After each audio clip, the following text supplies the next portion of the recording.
Have you ever thought about starting your own podcast? When I was trying to get this podcast off the ground, I had a lot of questions. How do I record an episode? How do I get my show into all the apps people like to listen? How do I make money from my podcast? Well, the answer to every one of these questions is really simple. Anchor. Anchor is a one-stop shop for recording, hosting, and distributing your podcast. Best of all, it's 100% free and ridiculously easy to use. And now, Anchor can match you with great sponsors who want to advertise on your podcast. That means you can get paid to podcast right away. In fact, that's what I'm doing right now by reading this ad. When I started using Anchor to do my podcast, it was so extremely easy that I haven't even bothered to look for another app to use. I love this app. It's the only one I deal with, the only one I even recommend, period. I recommend you get on there ASAP. If you want to start a podcast, this is definitely the place to go. It's easy. You can drive around and record. You can sit in your basement and record. You can do it anywhere. It's fantastic. So if you've always wanted to start a podcast, make money doing it, go to anchor.fm/start, anchor.fm/start to join me and the diverse community of podcasters already using Anchor. That's anchor.fm/start. I can't wait to hear your podcast.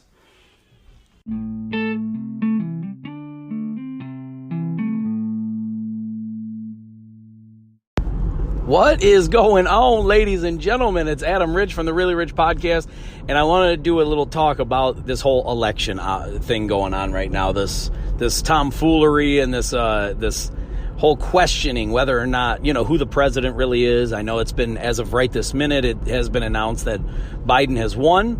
But the case is going to the Supreme Court because of all the wild stories that are coming out about different types of, not necessarily voter fraud, but voter silliness. Like there's different stories going on about people getting handed the wrong type of pen, so when they filled out their ballots, it was unacceptable ballots.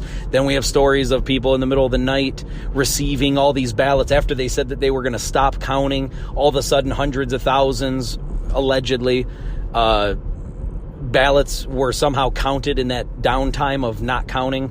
So I don't know. There's a lot of weird stuff. And listen, guys, before I get into too much of,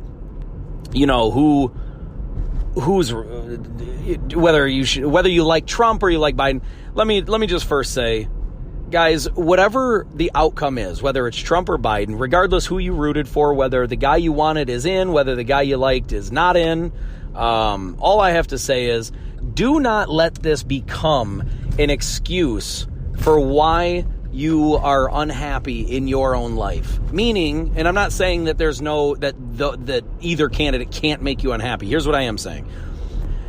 Don't let the one person that is in charge of the country, whether you love that person or hate that person, don't let that become an excuse for why you're not out trying to accomplish things, or why listen, if anything, if you hate whoever gets elected, whether it's Biden or Trump in the end, let's say in 2 years from now, all this, the court case is over and we have a definitive winner and we know who the president is, regardless who it is, do not let that president, love him or hate him, be an excuse for how you live your life and where you find happiness in your own life.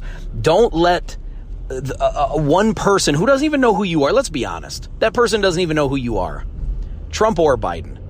It doesn't matter who you supported. It doesn't matter. Now, granted, the policies, obviously, you may side more with one or the other. Myself, I'm no different.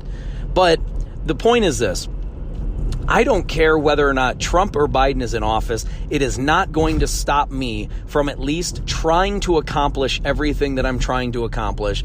And it's, if anything, if the person I'm against or whatever, or the person I didn't want in there gets in, I'm going to use that as motivation for how to conquer that too. See, you have to use all of this as motivation, like hurdles. See, everyone likes the winner. Or everyone, likes a winner. But at the same time, the stories that we remember, the stories that we appreciate most are the ones where you had to overcome adversity.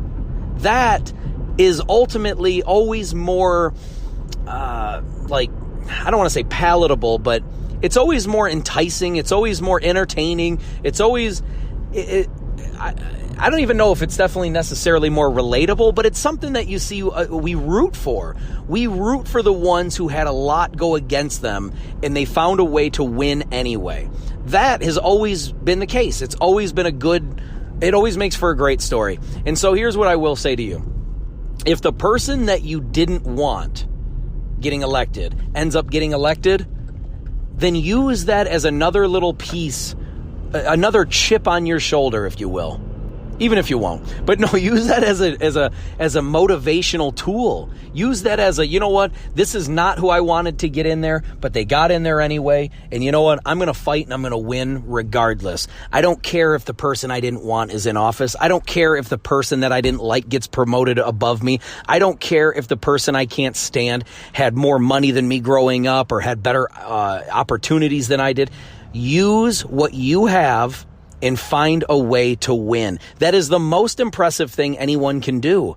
The more things that are stacked against you you should like it. Like, this is where I'm at. It's not that I'm saying that you should, root for all these obstacles to be in your way. What I am saying is, whenever you do stumble across a new obstacle, try to use it as motivation to win anyway. It makes your story better. So instead of complaining about who the president is or who gets elected, who doesn't, if there's screwery at the election and somebody gets elected, let's say right now you hated Biden and we find out later that all these fraudulent votes come in and all this stuff helps Biden win and you hated it and you didn't want it to begin with. That should be motivation for you to try to win under the worst circumstances possible. It is so much of a better story. It's so much more enticing. It's so much more exciting when you win with more adversity. And let's go the opposite route. Let's say right now it looks like Biden wins, but then all of a sudden Trump files all these court cases and they find all kinds of screwery, some tomfoolery going on at the polls, and they overturn it and Trump ends up winning re-election. And you absolutely hate Trump and you wanted Biden this whole time. Now, instead of crying about Trump being elected or that your guy got robbed or any of that, use this for motivation. Use it if you think that somehow the president is holding you back and somehow stopping you from accomplishing everything you want to accomplish. What I'm saying is, instead of complaining about the game itself, always learn the rules and then win like that.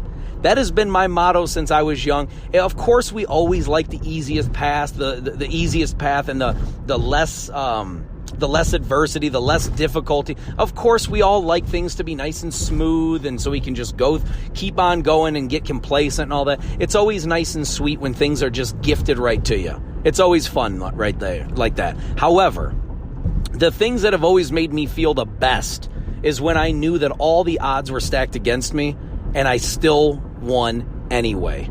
That has always been my driving force. It's always been I remember my dad, and I've said this before in the podcast, so for those of you who have heard this, please forgive me, but I feel like it's necessary to relive this moment. And I'll just make it short and sweet. Basically, my dad always taught me that you shouldn't want to win because things were so easy, or you should never even want to cheat to win.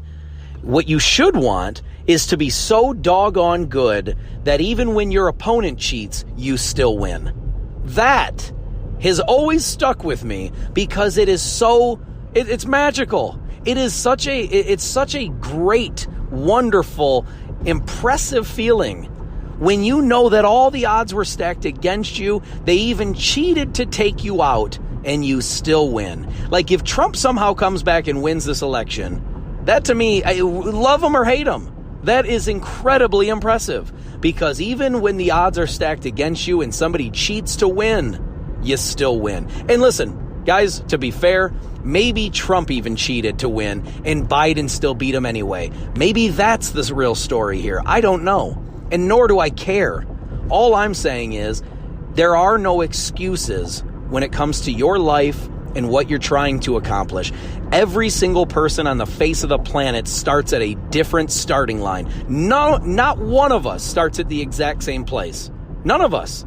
We all have different parents. We all have different upbringings. We all different schools, different perspectives, different family members. We all start somewhere different. So to pretend that we all start in the same place is absurd. It just doesn't happen. So what I'm saying is instead of crying about how somebody had it different or how you had it worse or this person has it worse, instead of whining about any of that, because we know that that's true, that doesn't matter at this point. It's true. It is what it is. Now we need to move past it. How do you win now?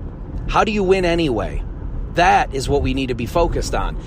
Instead of trying to change the rules or change the game, instead what the most impressive thing to do is learn the rules of the game, get so good at it that you win anyway. I remember telling a friend in high school this exact same thing. We were in high school. This is how long ago I date this quote back, basically. It's not that, I'd love to say I heard it from some beautiful, wonderful, motivational speaker and it just hit me to my soul, but it was just kind of off the cuff.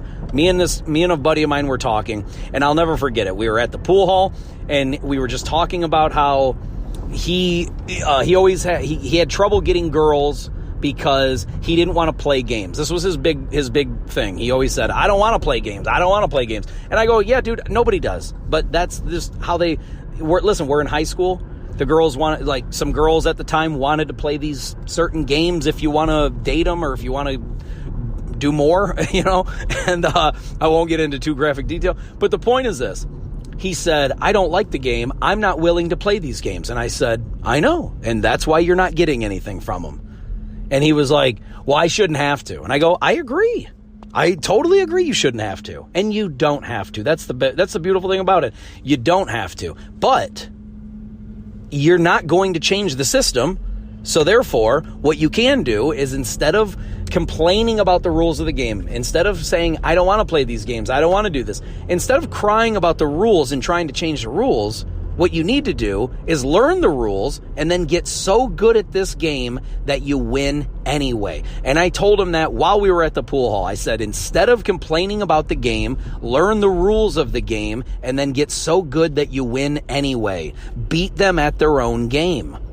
And this is critical, man. This goes with everything in life. It's not just about getting girls when we were in high school, That's where it started. That's where that whole mindset started. But that even stemmed from my dad telling me that I don't want to cheat to win. I don't want things to be easy. I want to be so doggone good. And maybe he said effing good. I don't know. But for the sake of the story, he said, I want to be so doggone good that even when you cheat, I can win anyway.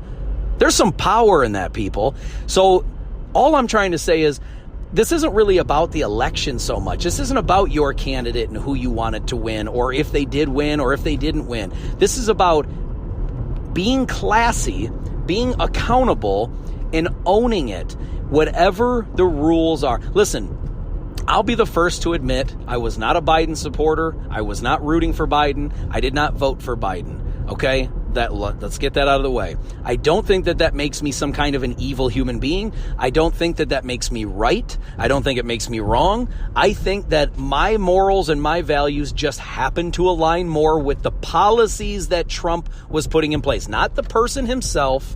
I'm not sitting here saying that me and Trump are like this or, we're not on the same exact page mentally, physically, spiritually. I don't know.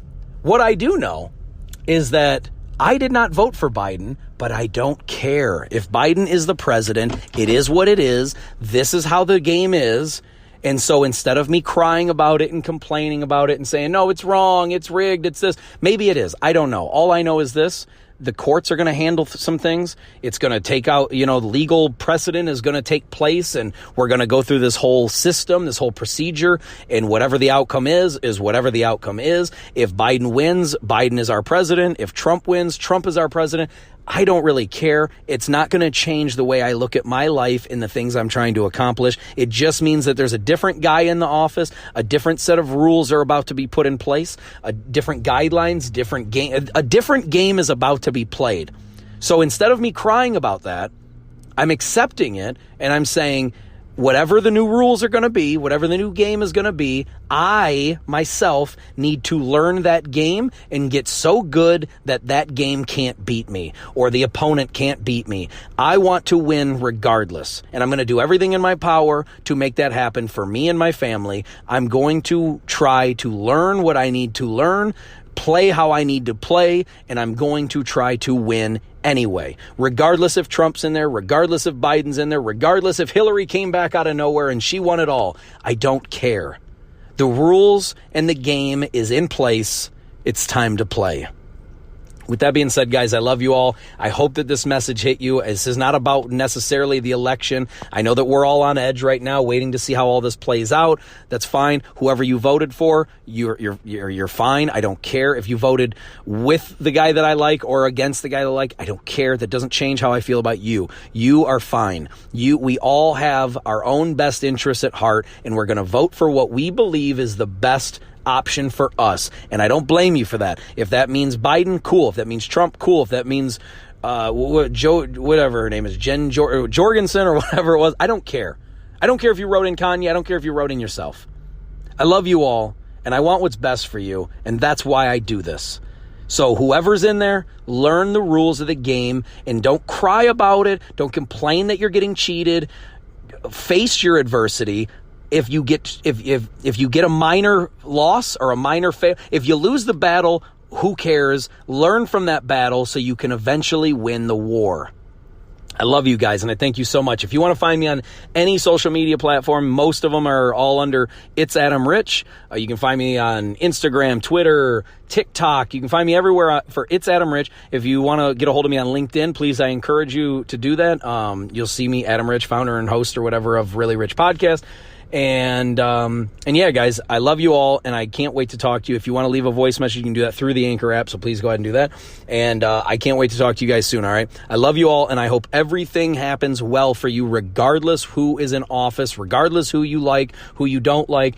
Learn the rules of the game, hold yourself accountable, get so good that you win regardless. I love you guys, and I'll talk to you soon. Peace! I'm out of here.